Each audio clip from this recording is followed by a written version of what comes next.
मुल्लापुर का साईं किस नंबर 8 में आपका स्वागत है। मैं अपनी ही धुन में सड़क के किनारे किनारे चला जा रहा था। दिल गम से छलनी था और आंखें आंसुओं से भरी हुई थीं। आलिया के लिए अब और लड़ने की ताकत मुझ में नहीं बची थी। मामला मसलक की नाक का था और मैं वही दाग बन चुका था जिसे मिटाने के लिए हर साहिब-ए-ईमान कमर कस चुका था। मेरी कश्ती के पतवार टूट चुके थे और वह खुले समंदर में डूब रही थी। आलिया और मैं अब अलग अलग तख्तों पर थे। मुझे खुद को डूबने से बचाना था। मुझे जल्द से जल्द इस भंवर से निकलना था। मैं बांसों वाले जंगल के पास पहुंचा ही था कि पीछे से बस का हॉर्न सुनाई दिया। यह गिदर पिंडी जाने वाली बस थी। मैंने हाथ का इशारा किया। बस रुकी और मैं छलांग लगाकर सवार हो गया। मुझे मस्ता वाले दरबार जाना था। अब सिर छुपाने की वही एक जगह बची थी। इंसानों की बस्ती में मेरी अब कोई हैसियत नहीं रह गई थी। दरबार पर ही शायद रोजी रोटी का कोई जुगाड़ बन सकता था। इस समय पेट और तन धापने से बड़ी मेरे सामने कोई परेशानी नहीं थी। बस मुश्किल से 1.5-2 मील चली होगी कि कंडक्टर किराया मांगने के लिए घूमने लगा।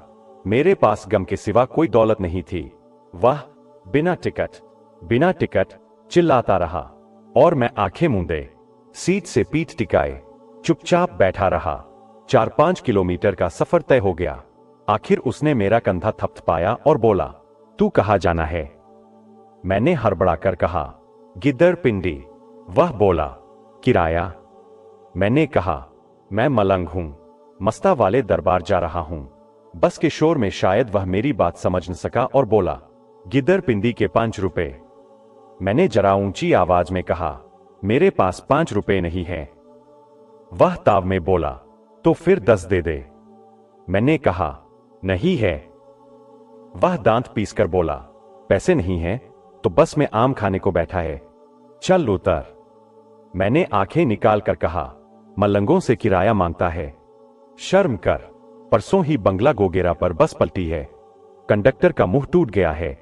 उस बदनसीब ने भी एक मलंग से किराया मांगा था। 4 पैसों के लिए ईमान खराब मत कर, जान भी जाएगी और ईमान भी। वह गाली देकर बोला, देखे है तेरे जैसे मलंग, किराया नहीं देगा तो उठाकर बाहर फेंक दूंगा। मैंने कहा, बेटा यह धन दौलत यही रह जाएगी, ईमान की फिक्र कर। जिसका फकीरों पर यकीन नहीं उसका बेड़ा गर्क हो जाता है। उसने ड्राइवर को आवाज दी, उस्ताद बस रोको। बस एक झटके से रुक गई। चल उठ, तेरे बड़े फकीर की ऐसी तैसी। उसने मुझे बाह से पकड़कर सीट से खींच लिया। मैं भी गुस्से में आ गया और बोला, फकीर को जलील करता है, तेरी बस पलटेगी, तेरा मुंह टूटेगा। सवारियां मजे लेकर तमाशा देखती रहीं। किसी ने एक शब्द भी नहीं बोला। कंडक्टर मुझे धक्के देता हुआ नीचे ले आया और बोला, कोई की कही गाय नहीं मरती, चल दफा हो। मैं बस से उतर आया और कहा, फकीर को धक्का दिया है तूने, आज सलामत घर नहीं पहुंचेगा। उसने मेरा गिरेबान पकड़ लिया, तेरा मुंह अभी तोड़ता हूं। उसने जोर का धक्का दिया और मैं कच्ची सड़क पर औंधे मुंह गिर पड़ा। वह मुझे लाते मारता रहा। ड्राइवर भी उतर आया। कंडक्टर बोला, किराया नहीं देता और बद्दुआएं देता है। ड्राइवर बोला, छोड़ यार, देर हो रही है। वे बस में बैठ गए। बस काला धुआं छोड़ती हुई चल पड़ी और मैं धूल में लिपटा पड़ा कराहता रहा। कुछ देर यूं ही पड़ा रहा। कोहनी से खून बह रहा था, गर्दन छिल गई थी और टांगों में भी दर्द था। हिम्मत करके उठा। पास ही एक नाले में पानी बह रहा था। मैंने हाथ मुंह धोया और वहीं बैठकर सुस्ताने लगा। जब तबीयत संभली तो फिर सड़क के किनारे किनारे चल पड़ा। थोड़ा आगे ईंटों का भट्ठा दिखाई दिया। उसकी चिमनी से सफेद धुआं निकल रहा था। मैं सड़क छोड़कर भट्ठे की ओर चल पड़ा। सुबह से कुछ खाया पिया नहीं था। भूख और प्यास सताने लगी थी। सोचा, शायद पानी मिल जाए, 2 रोटियां भी मिल जाए। पठान लोग बड़े मेहमान नवाज होते हैं। यहां से लेकर अंत तक पूरी घटना, बस पलटना, कंडक्टर की मौत, मुझे बाबा समझ लेना, ड्राइवर का रोना, भैंस का ठीक होना, लोगों का डर, मेरी मजबूरी में पीर बन जाना, देसी मुर्गे की कढ़ाई, शुद्ध गुड़ का मखड्डी हलवा, आम का अचार, न्याज की चटनी, दही का रायता, कटे हुए प्याज टमाटर और तंदूर की गरम गरम रोटियां। ये सारी नेमतें एक बड़े से मेज पर सजी हुई थीं और नूर मोहम्मद किसान मेरे सिरहाने खड़ा था। मैंने कहा, नूर मोहम्मद बैठ जा यार, खाना खा ले, तुझ पर कोई अजाब नहीं आएगा, मैं इजाजत दे रहा हूं ना। मगर एक मुरीद में इतनी हिम्मत कहा कि पीर साईं के साथ एक ही मेज पर बैठ सके।